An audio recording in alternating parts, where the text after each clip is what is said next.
Welcome. I'm so glad you're here. And for you, if you're listening on replay, I would love it if you can actually put replay, and if you find value in this, share it with somebody who you know can benefit from it. Let's spread the word, share the fun, and have an amazing day at the same time.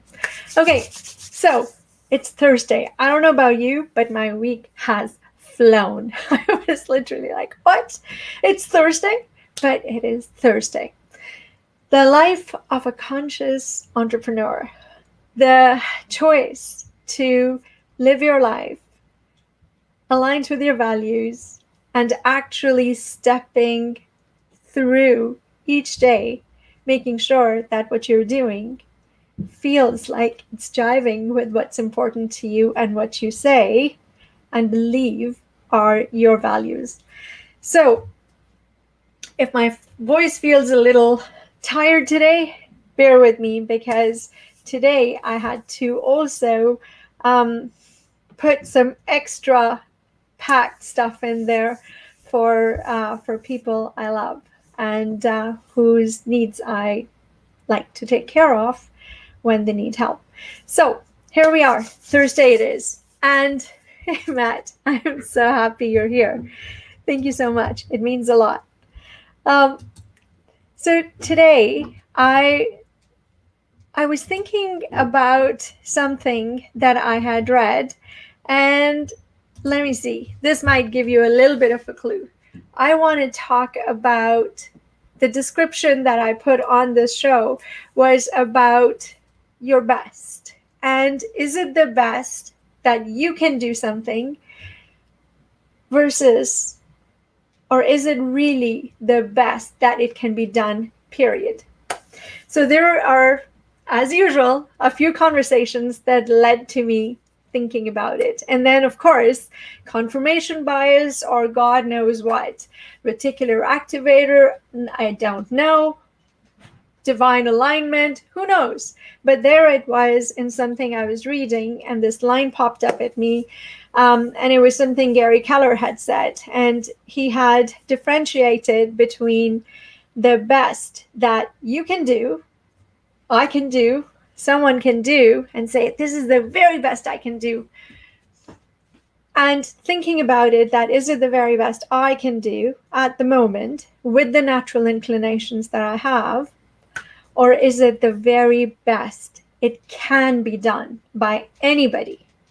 So it piqued my curiosity, and I looked a little bit deeper, and he was talking about entrepreneurial and purposeful. Both those words get my attention because there is entrepreneurial, and Tony Robbins has his own distinction when it comes to those two words.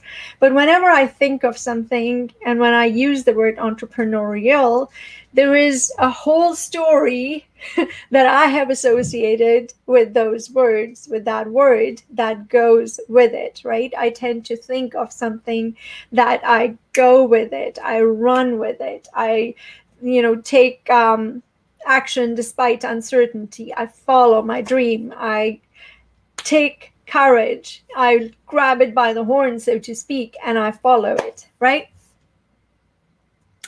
And as I was reading Gary's thoughts about it, he was talking about that in a lot of cases, when we are following our entrepreneurial way, we tend to go after something. We follow our natural inclination of doing what we do with it, use our ideas and thoughts and skills and whatever we know, and we keep at it until possibly maybe there's a ceiling. Do you know what I'm talking about when you keep banging against that, whether it's a wall or a ceiling, however you want to think about it? But in this particular in this particular moment, let's go with the thought of a ceiling versus a wall, okay? But whatever floats your boat, go with that, but stick with the thought, if you please. So how many times have you, because I know I have, come across a ceiling or a wall and banged myself against it, right? And thought, okay, maybe this is the best that it can be. I have a bit of a rebellious streak and I get a little ticked off whenever I feel like that. So, but more on that at another time, perhaps later or some other time period. But I also know that there are very many stories associated with people coming to that ceiling, that obstacle, that wall, banging and working at it and working at it and working at it, and finally accepting that maybe there is no way through it. And what Gary was talking about is that tends to be the entrepreneurial path, possibly, because then people sometimes give up and they go on to greener pastures, but the cycle repeats because you're still doing the same thing. And what he actually puts in front of that as something to consider, and I don't think he actually talks about it being something to consider. It's like, you either do this or you can actually do this. And what is this? Purposeful in his way of thinking is when you come to that ceiling, but you are like, one way or another, I'm going to go through it. So what new ways of thinking can I adopt? What mastery can I achieve? What resources do I need to pull so that one way or another, I am literally breaking through it and going to the other side? Hey, Larissa, it's so great to have you, love. And I truly appreciate it because I know this also jives with the time when you are with your pensioners. So thank you for being here. So when I was thinking about it, the image that came to my head as you are pushing past that barrier of a breakthrough, because that's what it is. Focus, commitment to whatever it is that you're trying to achieve, and really make a mark on, and persisting with it, using new ways of thinking until you actually get to the other side. Now there is parts of me, there's a part of me, maybe more, but that are thinking about how that jives with another concept that I'm kind of playing with, which is that of flow and a bit of surrender. But I have a feeling that regardless of the path, whether it's a Kensho moment, a Satori moment, or however you are coming to that realization that there is a ceiling and choosing to go through or to find greener pastures in something else, what is it that makes you actually break through? And I think that's where that whole idea about doing something because in a way that it's the best you can do, and accepting it, that that's the level of my success, or deciding that, yes, this may be the very best of what I can do with what I know and have at my disposal at the moment, or I want to figure out what's the best it can be done, period.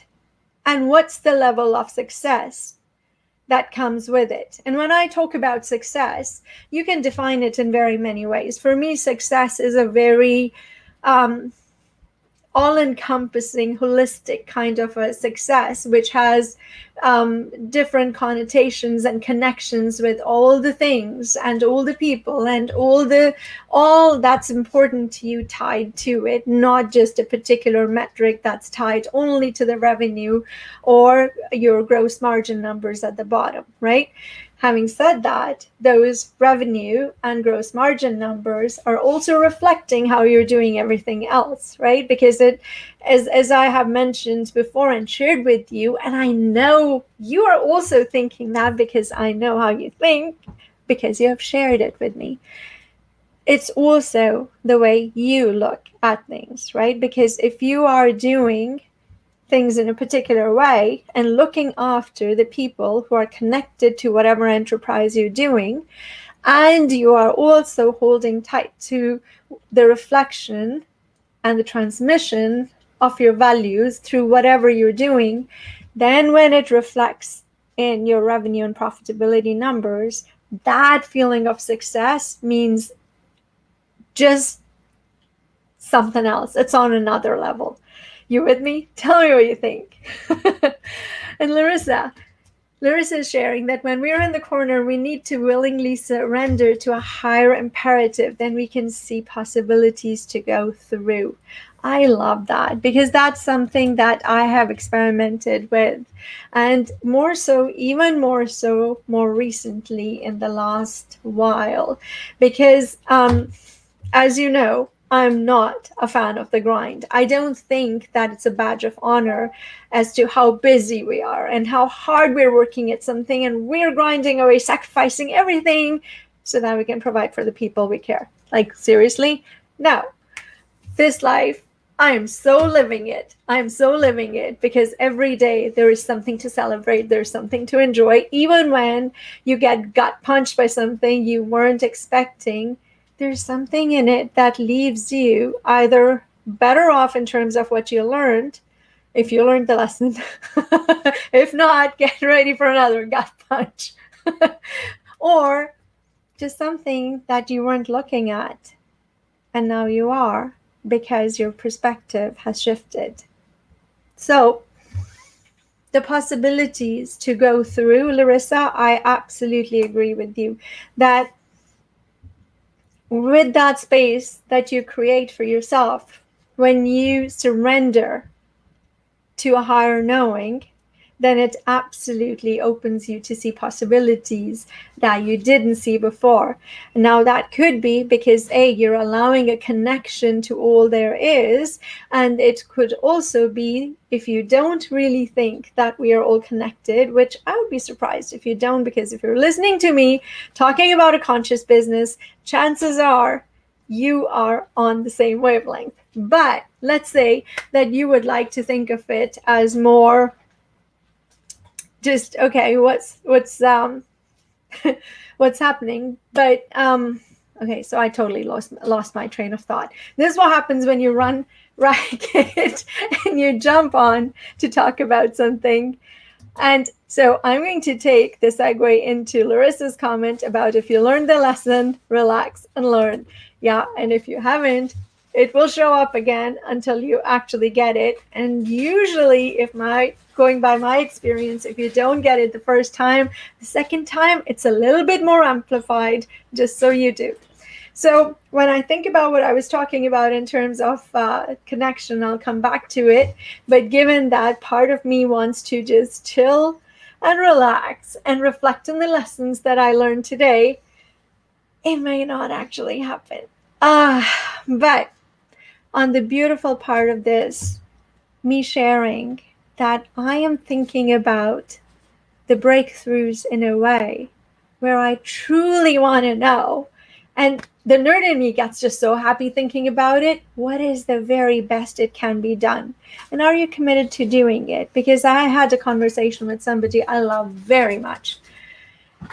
And I had to take a step back and think about what was it that I needed to hear, because what the shallow version of that was a little bit frustrating for me, because I know their innate wisdom. I know the possibilities that exist all around them, and what they make possible through their actions and through themselves, period.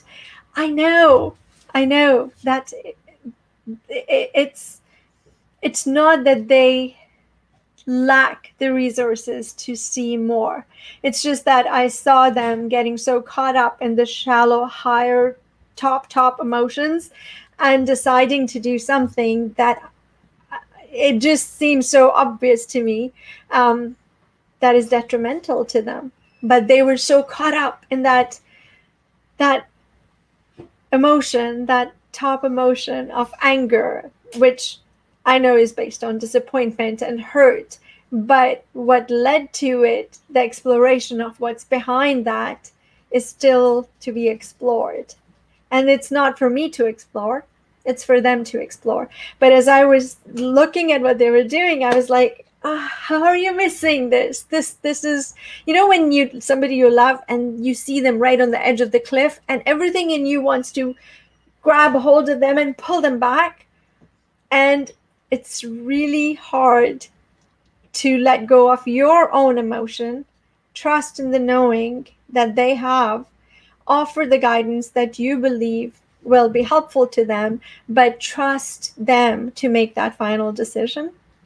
Yeah, that's where I was at. So I had to separate myself from my own emotion of wanting to keep them from getting hurt, and the desire that I had of pulling my own hair out, kind of going, how do you not see this?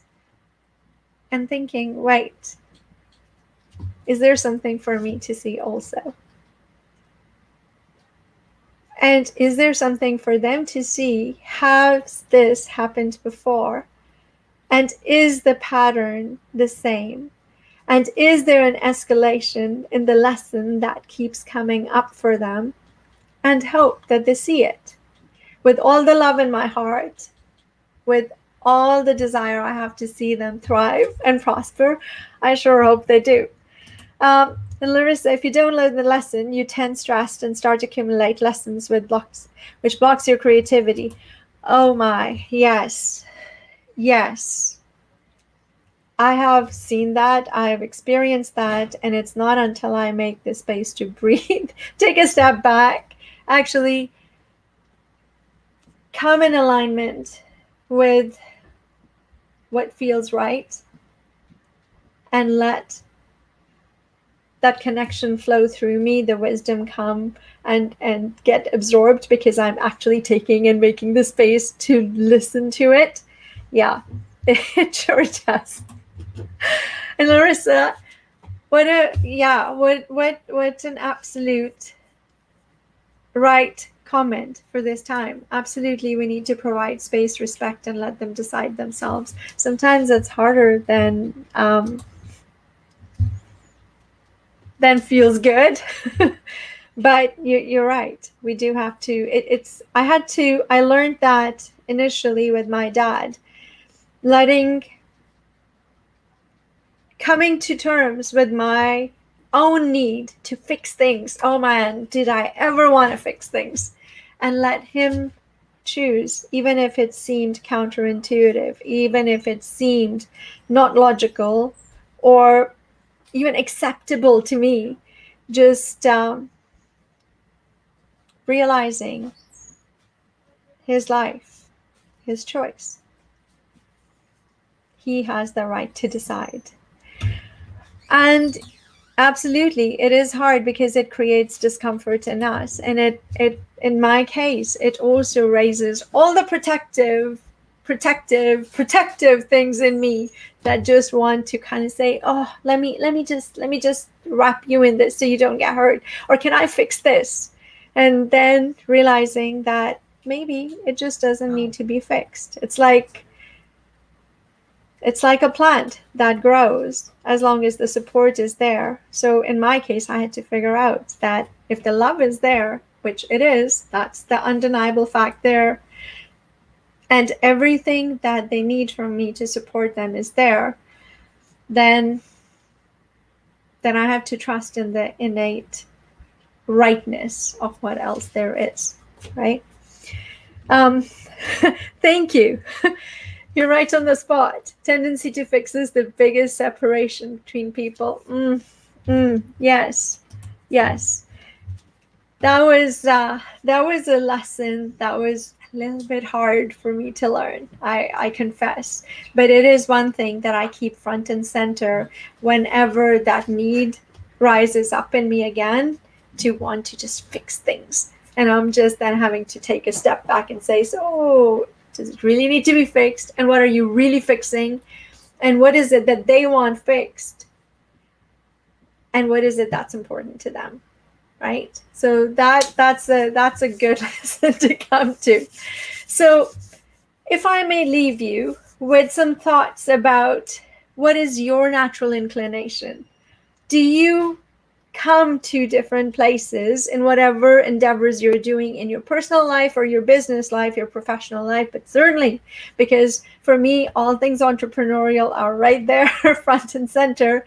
So really, whenever you're tackling this and you're coming to it and you want to do the very best you can, ask yourself, are you sticking with the the tendency to do the very best you can, or are you looking at it and saying, what is the very best it can be done? And is there an up leveling of my very best that I can do, looking at this a little bit differently and coming at it so that there is that passing through to the other side? And in my case, I hope it is with ease and grace, allowing that flow to come to you connected and letting that, and seeing what is. And Larissa, I can't end the show without looking at this. I have my father unwell and I need to attend his needs. My heart goes to you because that is so central in my life right now. And whenever I, I'm thinking, where am I fitting all the things that are important? The beautiful thing is I get to do this because he's here and he needs me, right? Parents are, it's my time, it's my turn to take care of him. And talk about fixing someone else is a great reminder for me to do. Oh, my heart and my love is with you. I wish things well for you. And Matt, learning lately to step back and be quiet within myself when my emotions rise, whether positive or negative. I'm finding myself making better decisions while being less stressed at the same time. I am so happy to hear that. I'm so happy to hear that because it's kind of incredible how you can have more ease and grace. Just the flow is more smooth when you do that. And thank you for being here with me. I absolutely appreciate you. You make my evening every Thursday, or if sometimes we're doing it on Friday, whichever day we're doing it, you make my evening because I get to see and share thoughts with you and hear back from what's important and going through your mind as we do. So if you're watching this on YouTube, give me some love. A like, a share, a subscription would be amazing, and maybe spreading the love and word about this. You guys have a great, great rest of the evening. And you know what? I've learned. Here's some music to end the day.